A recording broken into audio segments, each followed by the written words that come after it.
Okay, अपन live हैं. You can't turn your phone with while live. Okay, अपन लोग लाइव हैं. आप सबों को जय मसीह की. मैं नीरज वॉल्टर्स. आज के इस लाइव सेशन में आप सभी लोगों का स्वागत है. हम पास्टर कपिल शर्मा के पेज पे इस वक्त लाइव हैं और आज का ये सेशन जो है पास्टर कपिल शर्मा के द्वारा हमें यहाँ पर इनवाइट किया गया है और आपके सभी के साथ अगले 1 घंटे तक हम बने रहेंगे और हम आराधना स्तुति में जाएंगे, परमेश्वर का वचन बांटेंगे, परमेश्वर के वचन में से देखेंगे, सीखेंगे. कुछ लोग हमें जुड़ते हुए दिख रहे हैं लाइव. ओके, सो एक बार फिर से आप सभी लोगों को जय मसीह की गुड इवनिंग. जितने लोग आप लोग देख रहे हैं, आप लोग अपने फ्रेंड्स को, अपनी फैमिली को जरूर इस लाइव सेशन के बारे में बताइए. फेसबुक में सर्च कीजिए पास्टर कपिल शर्मा का जो पेज है, उसमें आप लाइव देख सकते हैं और अपने फ्रेंड्स और फैमिली को भी जरूर से बताइए इस लाइव सेशन के बारे में, ताकि वो लोग भी जुड़ें और हमारे साथ परमेश्वर की आराधना स्तुति में समय बिताएं, वचन में समय बिताएं. आज के इस लाइव सेशन के लिए मैं विशेष परमेश्वर पिता का धन्यवाद करता हूं सुंदर अवसर के लिए जो उन्होंने हमें दिया है. और विशेष मैं धन्यवाद करता हूं पास्टर कपिल शर्मा का, जिनके द्वारा हमें ये इनवाइट आया है और हमें यहाँ पर उन्होंने बुलाया कि हम आप सभी के साथ परमेश्वर के वचन को बांट सके, आराधना स्तुति कर सकें. हमारी प्रिय सिस्टर सारा, उनका भी हम धन्यवाद करना चाहते हैं. उनके द्वारा हमें ये इनवाइट आया है और so thank you so much. परमेश्वर इसी तरीके से सिस्टर सारा आपको और पास्टर कपिल शर्मा आपको परमेश्वर बहुतायत से अपने राज्य में और भी ज़्यादा इस्तेमाल करे, ऐसी हमारी प्रार्थना है. तो चलिए आज का लाइव सेशन हम लोग शुरू करते हैं. कुछ लोग और हमारे साथ में जुड़ जाएं, ऐसी हम आशा करते हैं. तो एक बार फिर से मैं आपसे यही कहूँगा कि जितने लोग जुड़े हैं, अपने फ्रेंड्स को, अपनी फैमिली को जरूर इस लाइव सेशन के बारे में बताइएगा, उन्हें भी साथ में शामिल कीजिए ताकि हम मिलकर परमेश्वर की आराधना स्तुति करें, उसके वचन में से देखें. लगातार ये पास्टर कपिल शर्मा का पेज जो है 24 आवर्स लाइव रहता है और कोई ना कोई जरूर आपको इस पेज पे लाइव परमेश्वर का वचन सुनाते हुए, आराधना स्तुति करते हुए जरूर से मिलेगा. सो लगातार इस पेज के साथ में आप लोग बने रहिए और अपने फ्रेंड्स और फैमिली को भी इस पेज के बारे में जरूर से बताइए, पास्टर कपिल शर्मा के बारे में जरूर से बताइए. हमेशा 24 घंटे परमेश्वर का वचन आपको इस पेज पे सुनने के लिए मिलेगा. सो आज का इस लाइव सेशन को हम लोग स्टार्ट करते हैं. आइए अपने अपने स्वरों को झुकाते हैं और छोटी सी प्रार्थना के साथ इस लाइव सेशन को, आज के सेशन को हम लोग स्टार्ट करते हैं. हमारे जीवित सामर्थ्य निरंकारी दयालु पिता परमेश्वर, धन्यवाद करते हैं इस सुंदर समय के लिए प्रभु जी जो आपने दिया है. धन्यवाद करते खुदावंद परमेश्वर आपकी उपस्थिति के लिए. प्रभु जी, आपने अपने वचन में वादा किया, जहां 2 या 3 मेरे नाम से एकत्रित होते हैं, मैं उनके मध्य में उपस्थित होता हूं. हम विश्वास करते हैं प्रभु कि आज हमारे मध्य में आप उपस्थित हैं खुदावंद परमेश्वर, क्योंकि आप अपने वचन के पक्के हैं और आप झूठ नहीं बोलते प्रभु जी. आप मनुष्य नहीं कि आप झूठ बोलें. हम विश्वास करते हैं खुदावंद परमेश्वर कि आपका पवित्र आत्मा हमारे मध्य में उपस्थित है प्रभु जी राजा. विशेष आज के इस समय को आपके पवित्र हाथों में लाकर समर्पित करते हैं खुदावंद परमेश्वर. आपका पवित्र आत्मा यहाँ पे जुम्बिश करे प्रभु जी राजा, हमारे जीवनों का कंट्रोल ले प्रभु जी.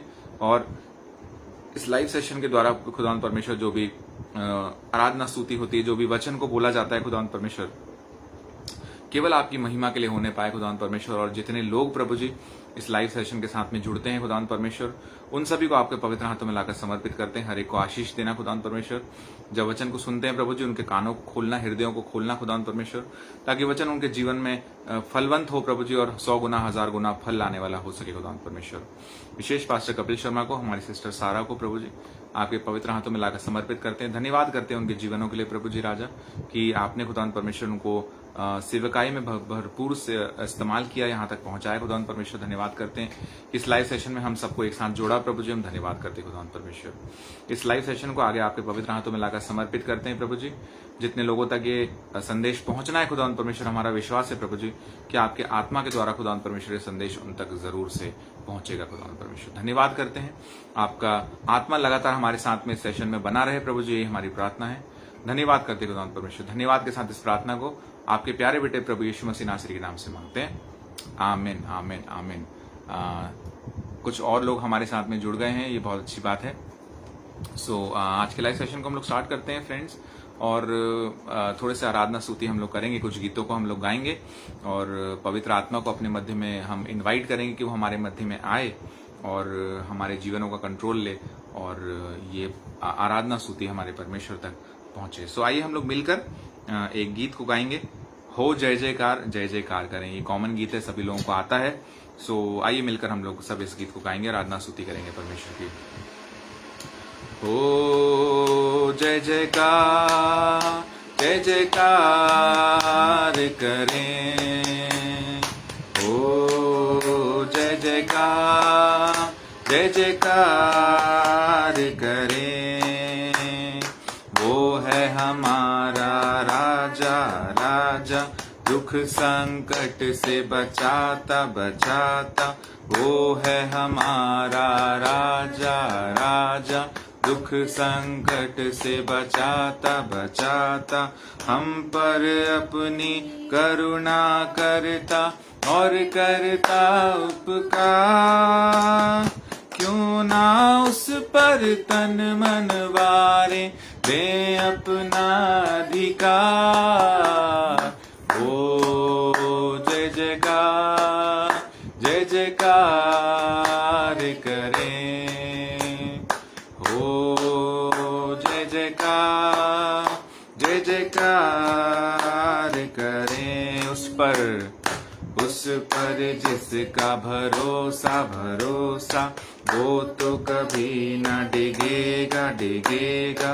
उस पर जिसका भरोसा भरोसा, वो तो कभी न डिगेगा डिगेगा।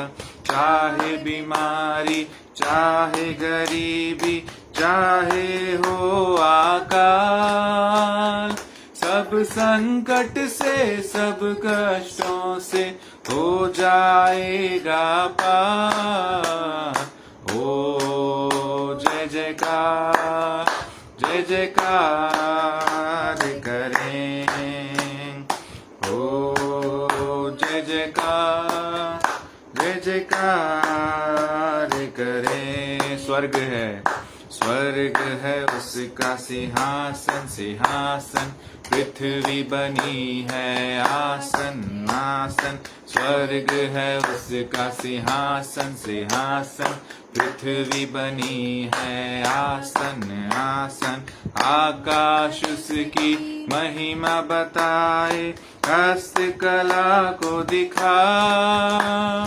सारी पृथ्वी उसकी रचना, उसका ही प्रताप। ओ जय जयकार करें, ओ जय जयकार करें। वो है हमारा राजा राजा, दुख संकट से बचाता बचाता। वो है हमारा राजा राजा, दुख संकट से बचाता बचाता। हम पर अपनी करुणा करता और करता उपकार।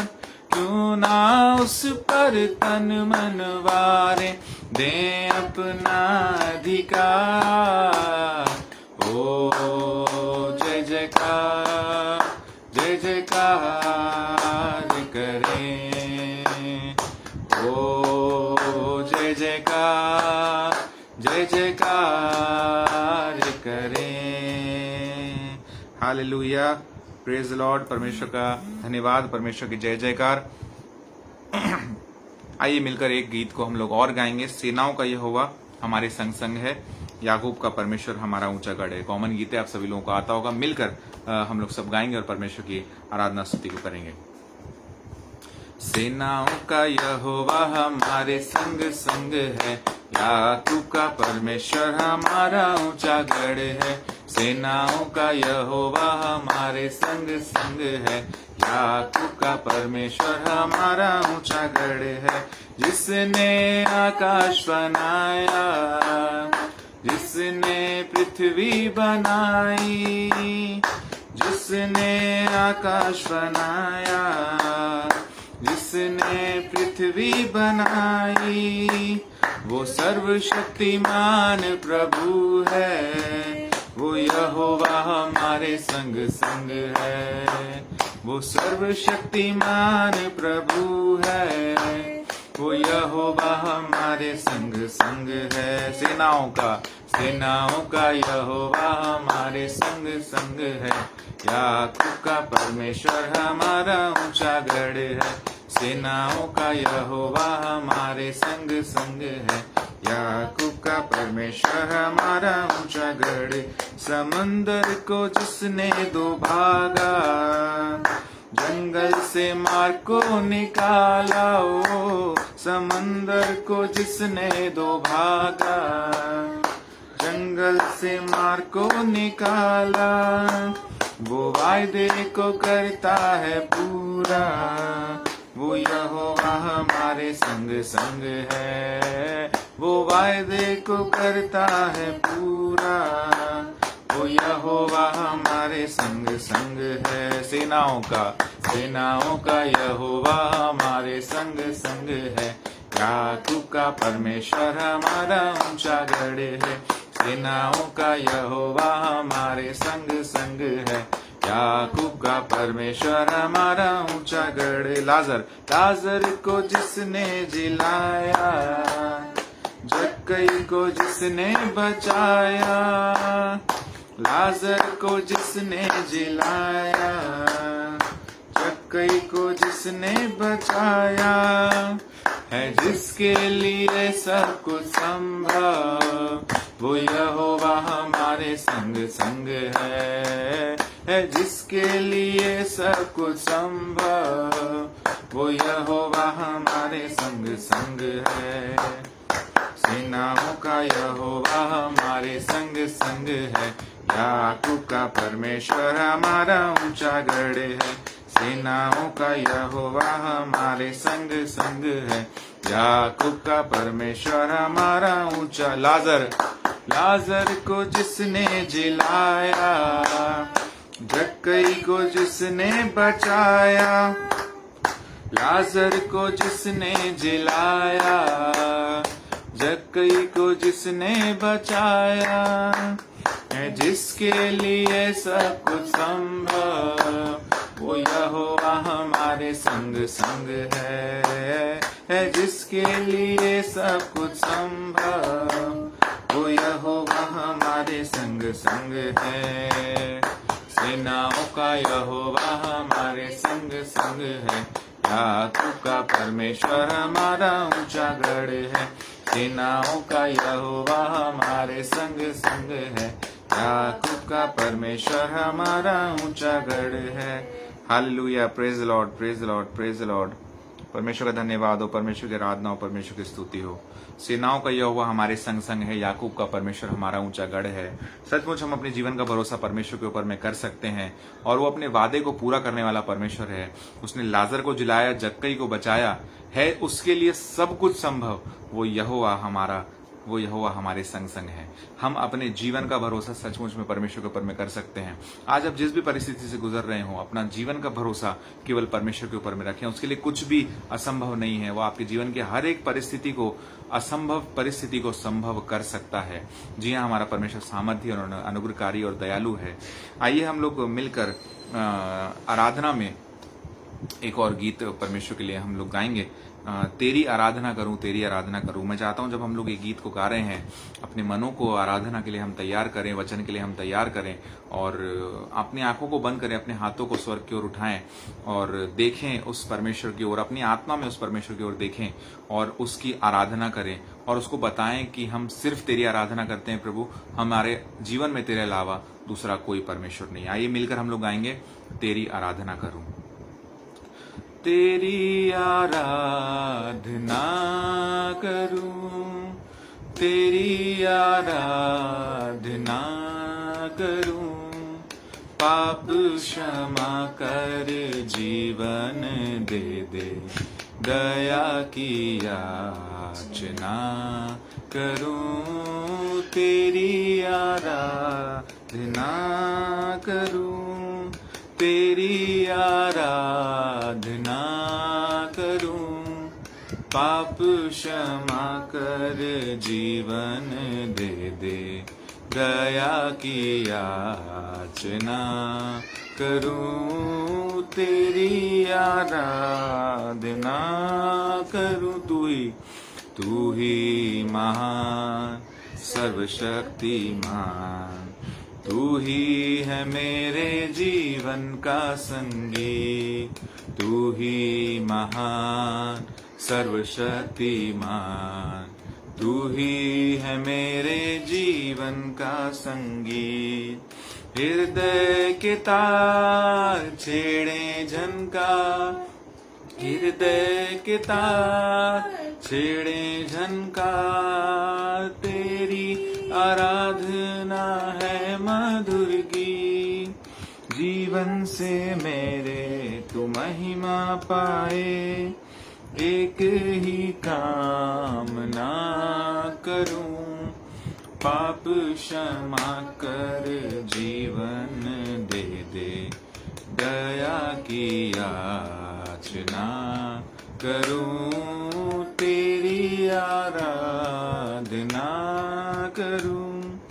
सृष्टि के हर एक कण कण में छाया है तेरी ही महिमा का राज, पृथ्वी के हर एक कण कण में छाया है तेरी ही महिमा का राज। पक्षी भी करते हैं तेरी प्रशंसा, पक्षी भी करते हैं तेरी प्रशंसा, हर पल सुनाते हैं आनंद का राग। मेरी भी भक्ति तुझे ग्रहण हो, एक से कामना करूं, क्षमा कर जीवन दे दे, दया की याचना करूं, तेरी आराधना करूं, तेरी आराधना करूं। पाप क्षमा कर जीवन दे दे, दया की याचना करूं, तेरी आराधना करूं। पतित जीवन में ज्योति जला दे, तुझसे लगी है ये आशा मेरी। पतित जीवन में ज्योति जला दे, तुझसे लगी है ये आशा मेरी। पाप में दम को दूर हटा दो, पाप में दम को दूर हटा दे, पूर्ण हो अभिलाषा मेरी। जीवन के कठिन दुखी क्षणों का दृढ़ता से सामना करूं, पाप क्षमा कर जीवन दे दे, दया की याचना करूं, तेरी आराधना करूं, तेरी आराधना करूं। पाप क्षमा कर जीवन दे दे, दया की याचना करूं, तेरी आराधना। सृष्टि के हर एक कण कण में छाया है तेरी महिमा का राज। सृष्टि के हर एक कण कण में छाया है तेरी महिमा का राज। पक्षी भी करते हैं तेरी प्रशंसा, पक्षी भी करते हैं तेरी प्रशंसा, हर पल सुनाते हैं आनंद का राग। मेरी भी भक्ति तुझे ग्रहण हो, हृदय से प्रार्थना करूं। पाप क्षमा कर जीवन दे दे, दया की याचना करूं, तेरी आराधना करूं। धन्यवाद प्रभु जी, धन्यवाद धन्यवाद धन्यवाद खुदावन परमेश्वर। सचमुच में आज की रात्रि में हम तेरी आराधना करते हैं प्रभु, तेरी स्तुति करते हैं खुदावन परमेश्वर। धन्यवाद करते हैं आपके प्रेम के लिए, दया के लिए, अनुग्रह के लिए प्रभु जी राजा। किस प्रकार से खुदावन परमेश्वर आपने बड़े अद्भुत रीति से हमारे जीवनों को बदला प्रभु जी। हमें दलदल कीच में से, गंदे कामों में से, गंदे जीवन में से निकाल कर प्रभु जी आपने खुदावन परमेश्वर एक अच्छा जीवन दिया प्रभु जी। अपना बेटा और बेटी कहलाने का अधिकार दिया, पुत्र पुत्री कहलाने का अधिकार दिया खुदावन परमेश्वर। धन्यवाद करते हैं प्रभु जी। हमारी आराधना स्तुति आपको ग्रहण हो प्रभु जी, यही हम हृदय से प्रार्थना करते हैं, हृदय से हम यही कामना करते खुदावन परमेश्वर। हर पल प्रभु जी राजा हमारा जीवन केवल आपकी आराधना स्तुति में, आपकी महिमा में बीते प्रभु जी, यही हम प्रार्थना करते खुदावन परमेश्वर। आज की रात्रि में प्रभु जी राजा हम सब आपके पास में आते हैं खुदावन परमेश्वर। विशेष जो लोग सुन रहे हैं प्रभु जी राजा, जो लोग इस लाइव सेशन में जुड़े हैं प्रभु जी, आपके पवित्र आत्मा उन सभी को समर्पित करते खुदावन परमेश्वर। आपका आत्मा हर एक से बोले और बातचीत करे प्रभु जी राजा। धन्यवाद करते हैं क्योंकि आप खुदावन परमेश्वर अपने वचन के पक्के हैं प्रभु जी। आगे जब हम वचन में जाते हैं खुदावन परमेश्वर, आपके आत्मा के लिए खुदावन परमेश्वर हम मांग करते हैं प्रभु जी। आपका आत्मा खुदावन परमेश्वर हर एक बात को प्रभु जी राजा हमारे सामने में क्लियर करके रखे प्रभु जी। और यही प्रार्थना करते हैं खुदावन परमेश्वर की शैतान जो वचन को चुराता है खुदावन परमेश्वर, यीशु के नाम में प्रभु जी वो भागने पाए खुदावन परमेश्वर। हर एक बात को प्रभु जी आपके पवित्र हाथों में लाकर समर्पित करते हैं खुदावन। हमारे जीवनों को, हमारी आत्माओं को आपके हाथों में लाकर समर्पित करते हैं। बिना आपके हम कुछ नहीं कर सकते प्रभु जी राजा। आज जब हम वचन में से देखते हैं प्रभु जी, आपके पवित्र हाथों में अपने आत्माओं को, अपने शरीरों को, अपने बुद्धियों को आपके हाथों में समर्पित करते हैं खुदावन परमेश्वर। आपका आत्मा हमसे बोले और बातचीत करे प्रभु जी, यही हमारी प्रार्थना है। धन्यवाद के साथ इस प्रार्थना को प्रभु यीशु मसीह नासरी के नाम से मांगते हैं, आमीन आमीन आमीन आमीन। हम लोग अब वचन में जाएंगे और मेरे साथ में मैं चाहता हूं आप सभी लोग निकाल लीजिए गलातियों की पुस्तक और उसका 5वां अध्याय हम लोग देखेंगे। यहाँ पे 16वीं आयत के आगे हम लोग इसको पढ़ेंगे। गलातियों की पुस्तक उसका 5वां अध्याय और 16वीं आयत के साथ हम लोग स्टार्ट करेंगे।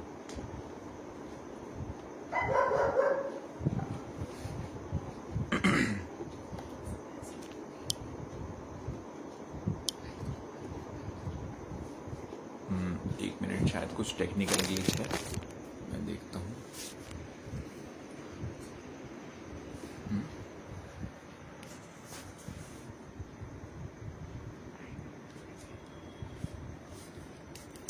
ठीक है, हम लोग बाद में इसको रोटेट कर लेंगे।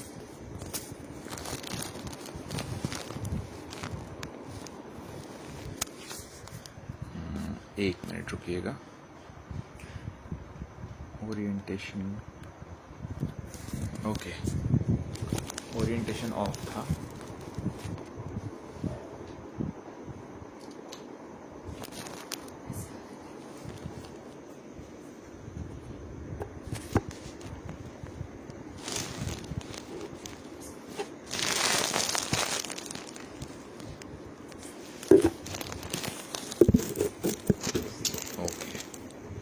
एक मिनट मेरे साथ में बेयर कीजिएगा प्लीज।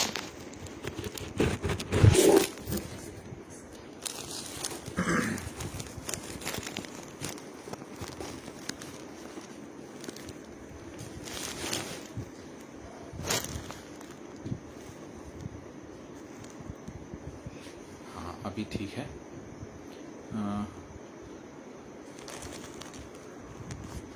अभी ठीक है। ओके, हम लोग अब वचन में जाएंगे और मैं पढ़ रहा हूँ गलातियों की पुस्तक उसका 5वां अध्याय और 16वीं आयत से आगे हम लोग देखेंगे। मेरे साथ में आप लोग सब लोग निकालिएगा। अगर आपके पास में बाइबल है तो उसको जरूर से खोलिएगा। गलातियों की पुस्तक उसका 5वां अध्याय और 16वीं आयत से आगे हम लोग पढ़ रहे हैं। मैं आप सभी के लिए पढ़ रहा हूं, आप लोग भी अपनी बाइबल में इसको जरूर से देखिए। पर मैं कहता हूं, आत्मा के अनुसार चलो तो तुम शरीर की लालसा किसी रीति से पूरी ना करोगे, क्योंकि शरीर आत्मा के विरोध में और आत्मा शरीर के विरोध में लालसा करता है, और ये एक दूसरे के विरोधी हैं, इसीलिए कि जो तुम करना चाहते हो वह ना करने पाओ। और यदि तुम आत्मा के चलाए चलते हो तो व्यवस्था के अधीन ना रहे। शरीर के काम तो प्रकट हैं, अर्थात व्यभिचार, गंदे काम, लुचपन, मूर्ति पूजा, टोना, बैर, झगड़ा, ईर्ष्या, क्रोध, विरोध, फूट, विदर्भ, डाह, मतवालापन, लीला क्रीड़ा और इनके जैसे और काम। इनके विषय में मैं तुमसे पहले से कह देता हूं, जैसा पहले कह भी चुका हूं, कि ऐसे ऐसे काम करने वाले परमेश्वर के राज्य के वारिस ना होंगे। पर आत्मा का फल प्रेम, आनंद, शांति, धीरज, कृपा, भलाई, विश्वास, नम्रता और संयम है। ऐसे ऐसे कामों के विरोध में कोई भी व्यवस्था नहीं है। और जो मसीह यीशु के हैं, उन्होंने शरीर को उसकी लालसाओं और अभिलाषाओं समेत क्रूस पर चढ़ा दिया है।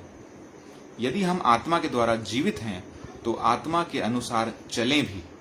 हम घमंडी होकर न एक दूसरे को छेड़ें और न एक दूसरे से डाह करें। परमेश्वर अपने इस वचन पर आशीष दे।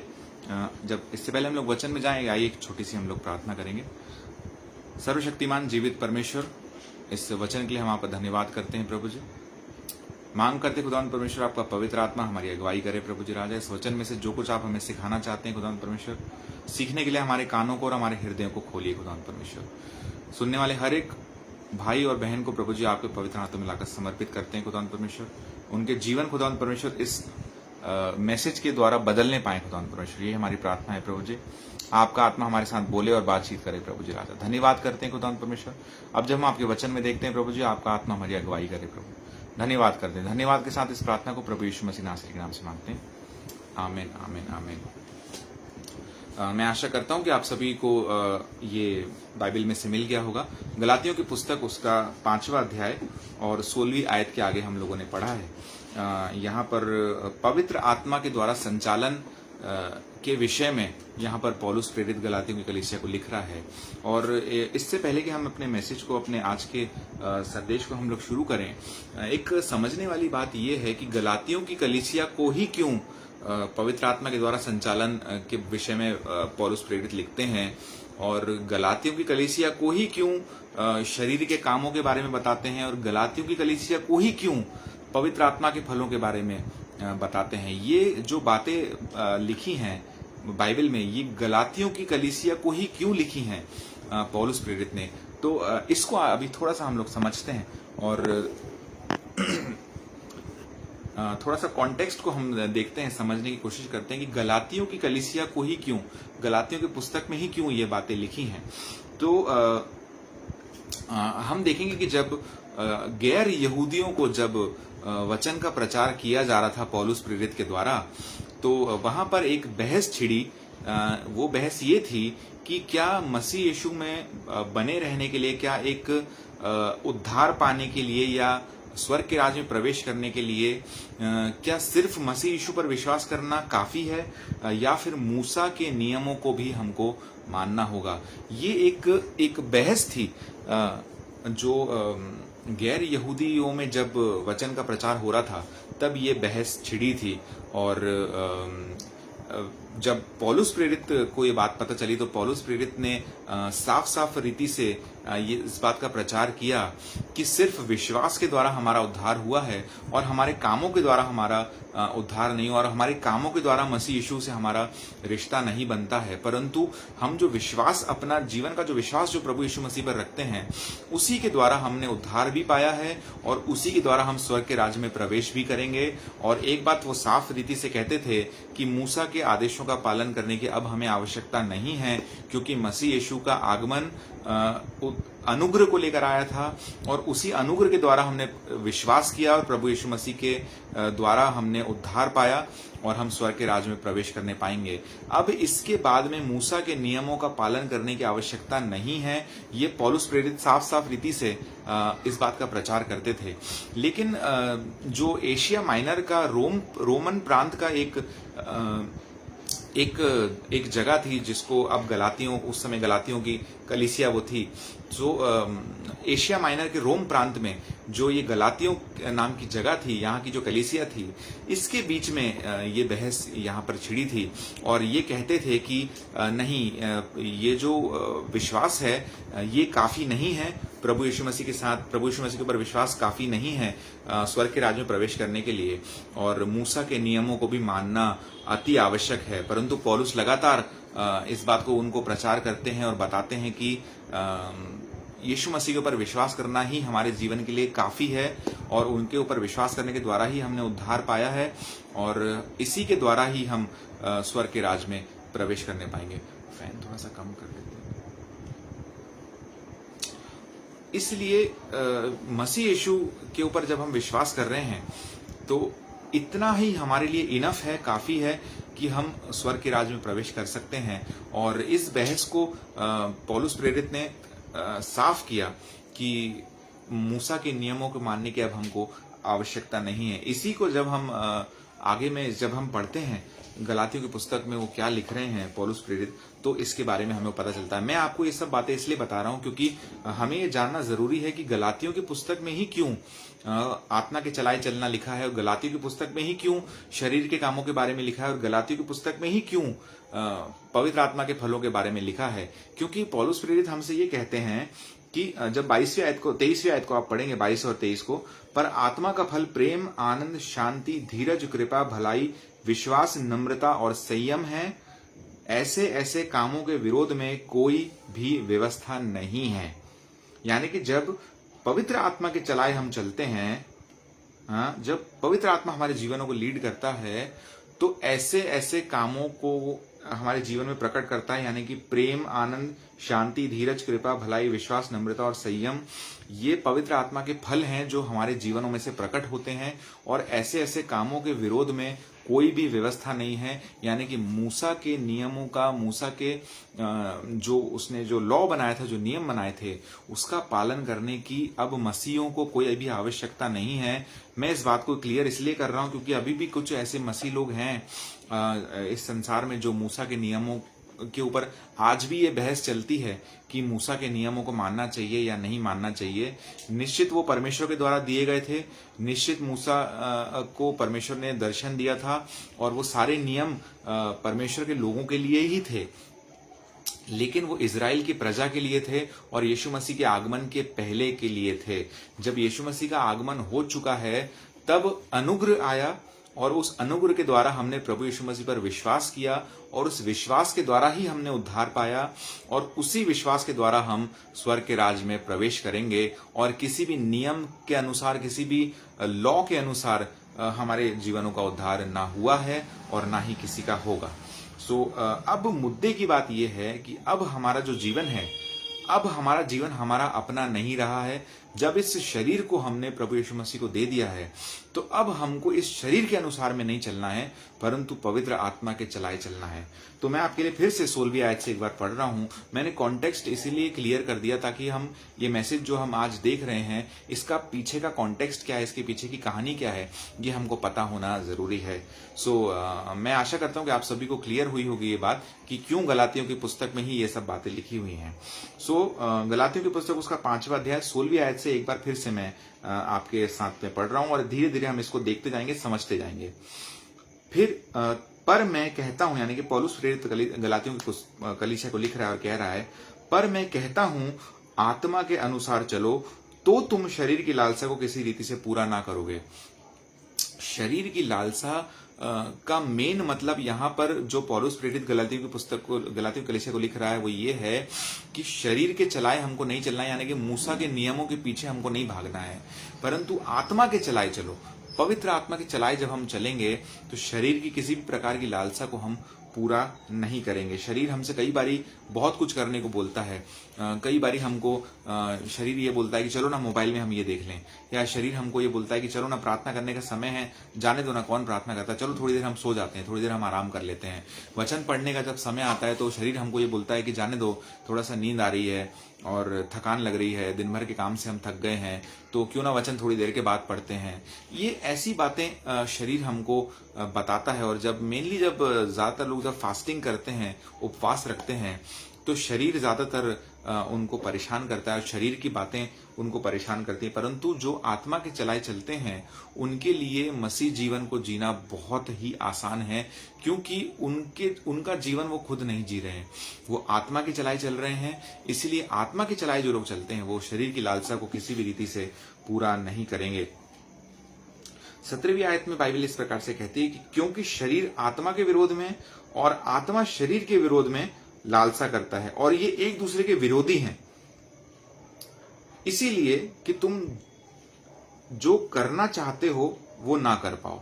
यहां पर बाइबल में मैसेज बहुत ही क्लियर है कि आत्मा है और शरीर है ना। हमारे अंदर में आत्मा है और शरीर है, ये दोनों एक दूसरे के साथ घमासान युद्ध लड़ते हैं, रोज लड़ते हैं, हर घंटा लड़ते हैं, हर मिनट लड़ते हैं, हर सेकंड लड़ते हैं। और आप भी मेरे भाई मेरी बहन इस बात का अनुभव करते हैं, अपने जीवन में हर रोज करते हैं कि आत्मा बोलता है प्रार्थना करना है और शरीर बोलता है कि नहीं अभी रुक जाते हैं, थोड़ी देर से देखते हैं, समय मिलेगा तो करेंगे। आत्मा बोलता है कि चलो वचन पढ़ना है, शरीर बोलता है नहीं थकान हो रही है, थोड़ा देर से देखते हैं। आत्मा ये कहता है कि चलो कुछ प्रेज एंड वर्शिप सुनते हैं मोबाइल में, चलो ना कुछ गाने सुनते हैं, कुछ आत्मा को बढ़ाने के लिए हम आराधना स्तुति को सुनते हैं। लेकिन शरीर बीच में आ जाता है और कुछ ऐसी चीजें हमारे मोबाइल में आ जाती हैं जो फिर हम देखने लगते हैं, और फिर हम आराधना स्तुति जो हमें करना था या जो देखना था वो हम टोटली भूल जाते हैं और उन बातों को टोटली हम इग्नोर कर देते हैं और हम उस तरफ ध्यान भी नहीं देते। शरीर और आत्मा लगातार दोनों एक दूसरे से लड़ते हैं और लगातार दोनों एक दूसरे के साथ में उनका आमना सामना करते हैं। और बाइबल ये हमको सिखाती है कि और वो एक दूसरे के विरोधी हैं। शरीर और आत्मा कभी भी आपस में दोस्त नहीं है, कभी भी आपस में मित्र नहीं है, ये बाइबल हमको साफ रीति से कहती है। शरीर आत्मा के विरोध में और आत्मा शरीर के विरोध में दोनों लड़ते हैं। अब ये निर्भर करता है हमारे जीवन के ऊपर में कि हमारा रिश्ता परमेश्वर के साथ में कैसा है। हमारे जीवन में आत्मा जीतता है या हमारे जीवन में शरीर जीतता है, ये कंप्लीटली निर्भर करता है कि हम किसको खाना दे रहे हैं। क्या हम शरीर को खाना दे रहे हैं, क्या हम आत्मा को खाना दे रहे हैं। यदि हम शरीर को खाना दे रहे हैं प्रतिदिन तो शरीर मजबूत होता जाएगा और आत्मा कमजोर होता जाएगा। लेकिन यदि हम क्षमा कीजिएगा, यदि हम आत्मा को हर रोज खाना दे रहे हैं तो आत्मा मजबूत होता जाएगा और शरीर कमजोर होता जाएगा। जब दोनों की लड़ाई होती है तो कौन जीतेगा ये निर्भर करता है कि हम, आप और मैं किसको ज्यादा खाना खिला रहे हैं। शरीर को ज्यादा खाना खिलाएंगे तो शरीर जीत जाएगा, आत्मा को ज्यादा खाना खिलाएंगे तो आत्मा जीत जाएगा। मैं आशा करता हूं यहां तक का संदेश आप सभी लोगों के साथ में क्लियर होगा। आत्मा और शरीर एक दूसरे के विरोधी हैं। ये क्यों आपस में विरोध करते हैं ये जानना बहुत जरूरी है। बाइबल हमें 17वीं आयत में इसी के आगे सिखाती है, इसीलिए कि तुम करना चाहते हो वो ना कर पाओ। अब हमको ये समझ में आता है कि आत्मा और शरीर जो है एक दूसरे के विरोधी क्यों हैं। आत्मा चाहता है कि हम प्रार्थना करें, शरीर चाहता है कि हम प्रार्थना ना करें। तो आत्मा और शरीर एक दूसरे के विरोधी हो गए। ये विरोध आपस में इसलिए कर रहे हैं क्योंकि हम जो करना चाहते हैं वो हम ना कर पाए। शरीर आत्मा का विरोध इसलिए कर रहा है क्योंकि हम प्रार्थना करना चाहते हैं तो हम ना कर पाए, और आत्मा शरीर का विरोध इसलिए कर रही है कि वो हमको प्रार्थना करने से रोकता है। तो हम प्रार्थना करना चाहते हैं लेकिन कर नहीं पा रहे हैं, इसलिए आत्मा शरीर के साथ में लड़ाई कर रहा है। तो ये जो प्रार्थना करना या फिर परमेश्वर के साथ में समय बिताना, वचन को पढ़ना, आराधना स्तुति करना, उपवास रखना, और इन बातों को जब हम देखते हैं तो शरीर हमको इन बातों को करने से रोकता है। ये ना रोके इसीलिए आत्मा लगातार शरीर के साथ में लड़ाई करता है और हमको मजबूत करता है। इसीलिए कि तुम जो करना चाहते हो वो ना कर सको। बहुत ही इंपॉर्टेंट बात यहां पर बाइबल में लिखी है। 18वीं आयत की ओर हम लोग चलते हैं। और यदि तुम आत्मा के चलाए चलते हो तो व्यवस्था के अधीन ना रहे। देखिए बाइबल साफ साफ रीति से कहती है कि जब मूसा के नियम आए थे तब आत्मा का जीवन नहीं था, तब लोग दर्शन पाके चलते थे और परमेश्वर पिता अपने वचन के अनुसार उनको चलाता था। और इसीलिए उस वक्त पवित्र आत्मा का उंडेला जाना नहीं हुआ था। इसीलिए मूसा के नियम थे और उन नियमों के अनुसार चलने के लिए इजराइल की प्रजा विवश थी, मजबूर थी। और सोचने वाली बात कई बार ये होती है कि जब नियम इतने कठिन थे कि उनका पालन नहीं किया जा सकता, तो फिर परमेश्वर पिता ने नियम दिए ही क्यों थे? ये कई बार सोचने वाली बात है। मेरे भाई मेरी बहन, मैं आज आपको बताना चाहता हूं कि परमेश्वर पिता ने नियम इसीलिए बनाए थे ताकि आप और मैं उसका पालन ना कर सकें। जब आप और मैं उसका पालन ना कर पाए, तब हम जान पाए कि हमको कितनी ज्यादा प्रभु यीशु मसीह की जरूरत है, कितनी ज्यादा हमको अनुग्रह की जरूरत है। क्योंकि नियमों के द्वारा, लॉ के द्वारा हम उद्धार नहीं पा सकते। जब हमने ये जान लिया, जब हमने समझ लिया, तब हमने जाना कि प्रभु यीशु मसीह की हमको कितनी आवश्यकता है। इसीलिए प्रभु यीशु मसीह का आगमन हुआ और अनुग्रह आया, और आपने और मैंने अनुग्रह के द्वारा प्रभु यीशु मसीह के बारे में विश्वास किया, और हमने उस विश्वास के द्वारा में उद्धार पाया और स्वर्ग के राज में प्रवेश करना हमारा निश्चित हुआ। तो बाइबल हमें ये कहती है कि यदि तुम आत्मा के चलाए चलते हो, ये शर्त है, ये कंडीशन है, यदि तुम आत्मा के चलाए चलते हो तो तुम व्यवस्था के अधीन ना रहे। अब मूसा का नियम, मूसा के जो लॉ थे, जब हम प्रभु यीशु मसीह में आ गए और हमने अनुग्रह को ग्रहण किया प्रभु यीशु मसीह के, और उनके ऊपर विश्वास किया और परमेश्वर के पुत्र और पुत्री हम हो गए। अब जब हम प्रभु यीशु मसीह में आ गए, अब जब हम आत्मा के चलाए चल रहे हैं, तो अब बाइबल ये कहती है कि तुम मूसा के नियमों के अधीनता में नहीं हो। अब मूसा के नियम तुम्हारे जीवन में काम नहीं करेंगे और इनका पालन करने की कोई आवश्यकता नहीं है। यही बात जो गलातियों की कलीसिया में जो बहस छिड़ी थी, इसी बात को पौलुस प्रेरित यहाँ पर क्लियर कर रहा है कि यदि तुम आत्मा के चलाए चलते हो तो तुम्हें मूसा के नियमों के अधीन रहने की जरूरत नहीं है। क्योंकि प्रभु यीशु मसीह एक बार आया है और अनुग्रह को लाया है, और तुमने विश्वास किया है और तुमने उद्धार पाया है। यही जो बहस छिड़ी थी, इसी को पौलुस प्रेरित यहाँ पर क्लियर कर रहे हैं गलातियों की पुस्तक में। तो अब हम समझे कि पौलुस प्रेरित ने गलातियों की पुस्तक में ही क्यों ये सब बातें लिखी हैं, क्योंकि उस समय में एक बहस छिड़ी थी। 19वीं आयत की ओर हम लोग चलते हैं। मैं आशा करता हूं यहां तक का संदेश आप सभी के साथ में क्लियर होगा। शरीर के काम तो प्रकट हैं, अर्थात व्यभिचार, गंदे काम, लुचपन, मूर्ति पूजा, टोना, बैर, झगड़ा, ईर्ष्या, क्रोध, विरोध, फूट, विदर्भ, डाह, मतवालापन, लीला क्रीड़ा और इनके जैसे और काम। इनके विषय में मैं तुमसे पहले से कह देता हूं, जैसा पहले भी कह चुका हूं। पौलुस प्रेरित कह रहा है गलातियों की कलीसिया को कि ऐसे ऐसे काम करने वाले परमेश्वर के राज्य के वारिस ना होंगे। ये बहुत ही बारीक और बहुत ही समझने वाली बात है, सोचने वाली बात है। अब यहां पर एक ट्विस्ट ये है, इसको समझिएगा। यहां पर जो शरीर के काम लिखे हैं, इनको ध्यान से देखिए। व्यभिचार, गंदे काम, लुचपन, मूर्ति पूजा, टोना, बैर, झगड़ा, ईर्ष्या, क्रोध, विरोध, फूट, विदर्भ, डाह, मतवालापन, लीला क्रीड़ा और इनके जैसे और काम। अब यहां पर एक ट्विस्ट ये है, इसको जरा सा समझने की कोशिश कीजिएगा मेरे भाई मेरी बहन। इस पृथ्वी पर ऐसा कोई मसीह मनुष्य नहीं है जिसके जीवन में ये शरीर के काम ना प्रकट हुए हों। जी हां, आपने मेरी बात को सही सुना है। इस पृथ्वी के ऊपर में ऐसा कोई मसीही मनुष्य नहीं है जो प्रभु यीशु मसीह के ऊपर में विश्वास करता है और उसके जीवन में ये शरीर के काम ना प्रकट हुए हों। ऐसा हो नहीं सकता कि उसने ईर्ष्या ना की हो, ऐसा हो नहीं सकता कि उसने किसी के साथ झगड़ा ना किया हो, बैर भाव ना किया हो, उसने क्रोध ना किया हो। ऐसा हो नहीं सकता कि उसने किसी प्रकार की मूर्ति पूजा ना की हो। अब मूर्ति पूजा सिर्फ मूर्ति पूजा नहीं होती है। मूर्ति पूजा किसी भी प्रकार का एक ऐसा फॉर्म हो सकता है वर्शिप का, जो हम परमेश्वर को स्थान ना देते हुए उस चीज को हम स्थान देते हैं। कई लोगों के हाथ में दिन भर मोबाइल होता है और वो दिन भर सिर्फ अपना फोन देखते हैं, ना दुआ करेंगे, ना वचन पढ़ेंगे, ना आराधना स्तुति करेंगे, ना कुछ करेंगे। ये भी एक तरीके का आइडल वर्शिप है, ये भी एक तरीके की मूर्ति पूजा है। कई लोग दिन भर सिर्फ टीवी देखते हैं, ये भी एक तरीके की मूर्ति पूजा है। हर एक बात जो आपको परमेश्वर के ऊपर से आपका ध्यान हटा के उस बात के ऊपर में आपका ध्यान लगाती है, वो एक तरीके से मूर्ति पूजा है। मेरे कहने का मतलब ये है कि मसीह जीवन शरीर के कामों से भरा हुआ है। तो क्यों ऐसा है? जब जब पौलुस प्रेरित जब ये कह रहा है कि ऐसे ऐसे काम करने वाले स्वर्ग के राज्य में प्रवेश ना करेंगे, तो फिर हम कैसे स्वर्ग के राज्य में प्रवेश करेंगे? हमारे जीवनों में तो ये काम कहीं ना कहीं से दिखते ही हैं। मैं जानता हूं और आप भी जानते हैं कि मैं झूठ नहीं बोल रहा हूं। मैं जानता हूं और आप भी जानते हैं, मेरे भाई मेरी बहन, कि हमारे जीवनों में ये जो काम है ये कहीं ना कहीं कभी ना कभी प्रकट जरूर हुए हैं, प्रकट जरूर होते हैं, और हो सकता है भविष्य में जरूर से प्रकट हों। मैं आपका मनोबल नहीं गिराना चाहता हूं, मैं आपको एक सच्चाई यहां पर बता रहा हूं जो मैं इस आयत के बाद में आपको बताऊंगा। पहले मेरी बात को थोड़ा सा ध्यान से सुनिएगा। मूर्ति पूजा, टोना, बैर, झगड़ा, गंदे काम, लुचपन, झगड़ा, ईर्ष्या, क्रोध, विरोध, फूट, विदर्भ, डाह, मतवालापन, लीला क्रीड़ा और इनके जैसे और काम, ऐसे और भी काम है जिनका लिस्ट में नाम नहीं है।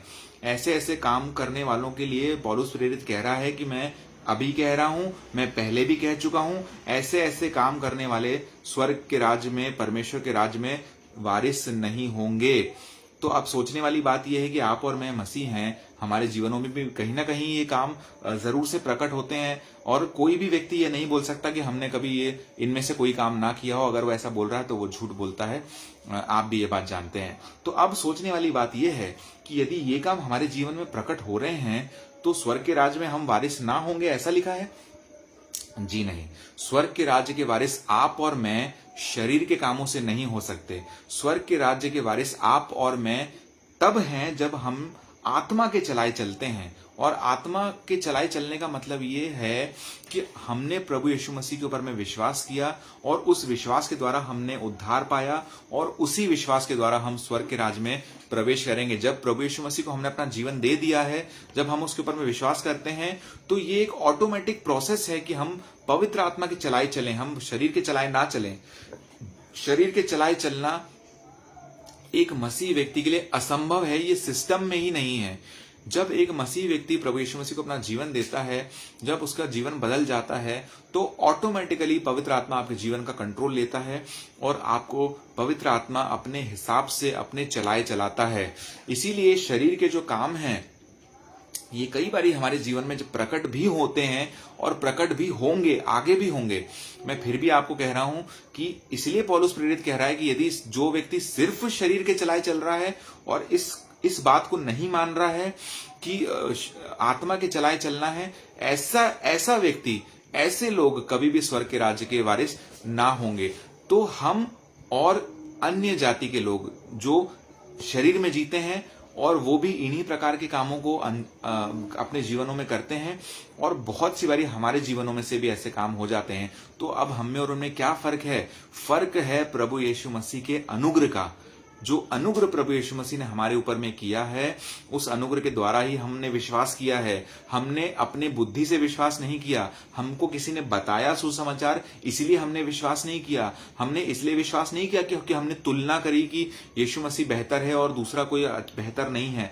हमने इसलिए विश्वास किया क्योंकि प्रभु यीशु मसीह का अनुग्रह हम पर हुआ, इसीलिए हमने विश्वास किया। और जब हमने विश्वास किया तो हमने उद्धार पाया, हम स्वर्ग के राज्य में प्रवेश भी करेंगे, और हम परमेश्वर के पुत्र और पुत्री कहलाएंगे। तो ये फर्क है हम में और अन्य जाति में, जो वो भी शरीर के चलाए चलते हैं, और कई बार हमारे जीवनों में से भी शरीर के ये काम प्रकट होते हैं। लेकिन फर्क सिर्फ इतना है कि हम स्वर्ग के राज्य में प्रवेश निश्चित करेंगे।